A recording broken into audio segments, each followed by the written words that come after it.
Hello viewers, in this video I will try to give you a very brief information or the synopsis of the graphic biography called Bhimayana, Incidents in the Life of Bhimrao Ramji Ambedkar.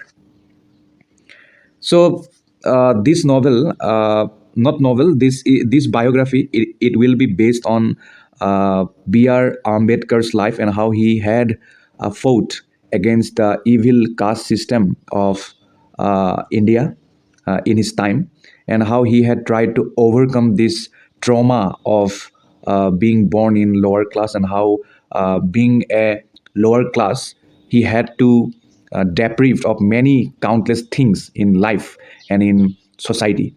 So that all thing we will learn. But before that, let's try to know the background of this graphic biography. So, Bhimayana, Incidents in the Life of Bhimrao Ramji Ambedkar. It is a graphic biography of Bhimrao Ramji Ambedkar that was published in 2011 by Navayana, and it was hailed by CNN. CNN, you all know, it is a news channel, as being among the top 5 political comic books. It was created by artists Durgabai Bhyam, Subhas Bhyam, and writers Srividya Natarajan and S. Anand, and it also depicts the experiences of caste discrimination and resistance that Bhimrao Ambedkar recorded in his autobiographical illustrations. Later, it is also compiled and edited in Baba Saheb Ambedkar, Writings and Speeches by Basant Moon, under the title Waiting for a Visa, and it is one of India's top-selling graphic books. And I would like to appeal here. Please read the original text line by line, word by word. Then only things will be clear for you. This video is just a drop in the ocean and nothing else. Please remember that. So, now let's try to know about Bhimrao Ramji Ambedkar. I guess most of you know, but still, since we are talking about him, so let's try to know more. So Bhimrao Ramji Ambedkar, he was born on 14 April 1891 and died on 6 December 1956. He was an Indian jurist, economist, social reformer, and political leader who headed the committee drafting the Constitution of India from the Constituent Assembly debates. And he served as Law and Justice Minister in the first cabinet of Jawaharlal Nehru. And he has also inspired the Dalit Buddhist movement after renouncing Hinduism due to casteism. Okay, so that's it about the author and the background of this autobiographical graphic novel. Now let's try to know broadly about the uh, graphic autobiography. The graphic autobiography Bhimayana, it is based on incidents narrated in B.R. Ambedkar's autobiographical notes. These notes were written in 1935 with the objective of disseminating information about the practice of untouchability to foreigners, and he has documented events from his own life and others to provide an idea of the caste discrimination against Dalits that is sanctioned under Hinduism. Navayana has published them as Ambedkar Autobiographical Notes in 2003, and he is a best political leader also.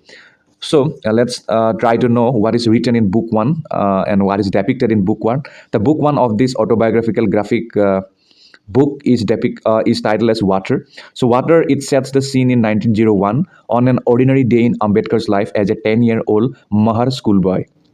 Then he was humiliated at the hands of the Brahman teacher and the peon who, paranoid about the possibility of contamination, refused him water. So due to this casteism, he was not even given water, because they think that the upper caste people, they thought that if they will give water to this child, Ambedkar, then they will be contaminated, they will be polluted. So that kind of thinking was there. Okay, so that's a very actually low thinking, right?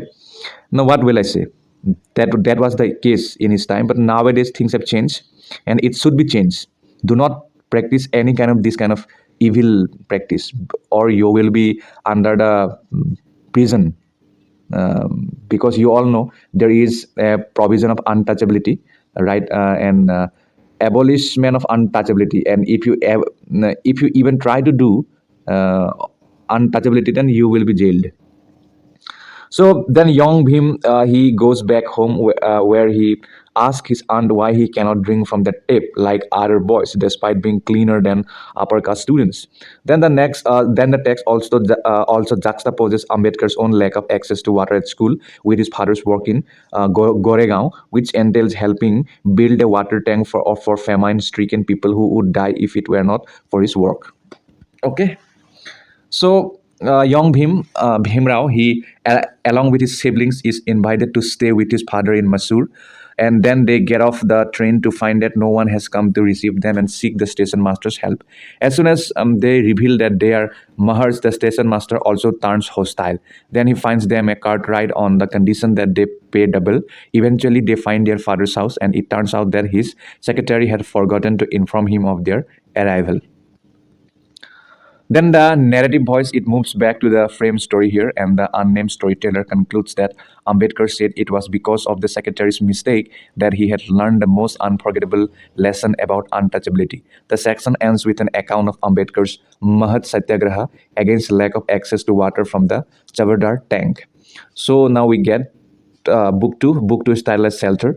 So in this section we will get to know many things about the educational struggle of Ambedkar. This section is set in 1917 after Ambedkar's return from Columbia University to work for the Maharaja of Baroda, who had sponsored his education. And it starts with him boarding a train to Baroda and engaging in a conversation with a Brahman. Soon Ambedkar had realized that his status as an untouchable, although forgotten by him during his stay abroad, is still an enormous issue in India. In Baroda, he subsequently denied entry into a Hindu hotel due to his caste status. Unable to find proper accommodation, he shifts into a Dikri Parsi inn but is thrown out after a few days. And as he attempts to find shelter, his friends evade helping him, citing problems at home, forcing him to wait in the Kamathi Bog public garden and subsequently leave for Bombay. Then the this section ends with the narrative voice of the frame story, re-emerging and highlighting caste-based discrimination practiced by liberal city dwellers. An article from the Hindu title, Dalit Siblings Thrust by Landlord. It is also put forward to illustrate the difficulties faced by Dalits while trying to find shelter in urban areas as well.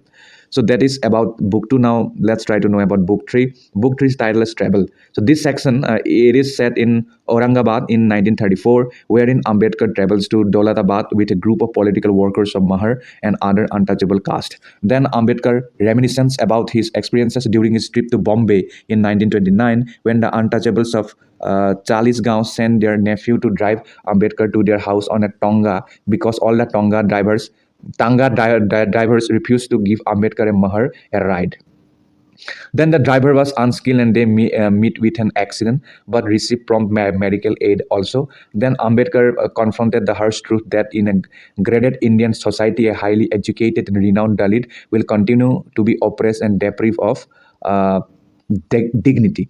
Then the section it also mentions cases of Dalits being denied medical care by hospitals. The narrative then shifted to the present day, where Ambedkar and his colleagues are prevented from drinking from the water tank at the Dolatabad fort by a mob of Muslims.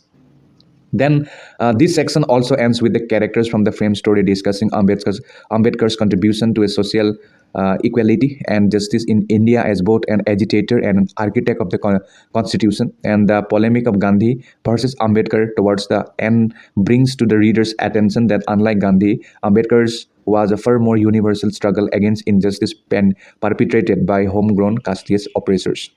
Then we get book four. Book four is called The Art of Bhimayana.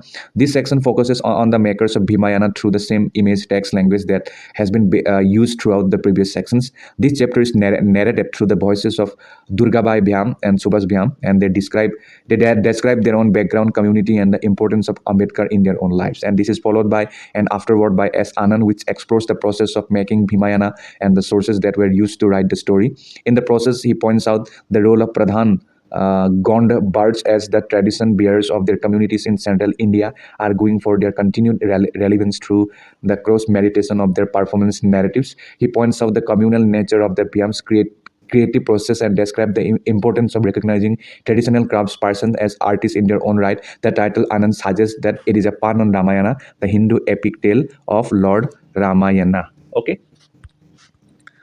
Then Anand has also concluded by describing that the collaborative process and how he and Bhyams constantly negotiated the story itself, incorporating new characters and a greater presence of nature, as well as talking some small liberties with the story's sources, taking some small liberties with the story's source material for the sake of the larger narrative. And this section concludes with a focus on the need to address caste and its continued presence as discrimination in India.